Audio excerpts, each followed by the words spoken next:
ایک سوال یہ آیا ہے کہ حالت نماز میں دعا مانگ سکتے ہیں یا نہیں؟ اگر مانگ سکتے ہیں تو کون سی زبان میں مانگ سکتے ہیں؟ اردو بھی مانگ سکتے ہیں یا صرف عربی میں ہی مانگنا ہے؟ تو جواب العرض یہ ہے کہ نماز چاہے نفل ہو یا فرض ہو یا کوئی بھی نماز ہو، نماز کی حالت میں دعا مانگ سکتے ہیں، اس شرط کے ساتھ کہ وہ دعا قرآن و حدیث سے منقول ہو۔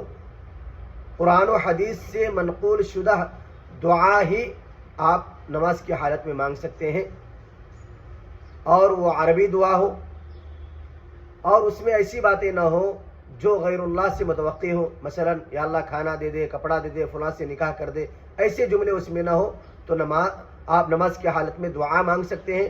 باقی اگر اردو میں دعا مانگیں گے یا پھر اس دعا میں ایسی باتیں ہوں جو غیر اللہ سے متوقع ہو تو اس صورت میں نماز فاسد ہو جائے گی۔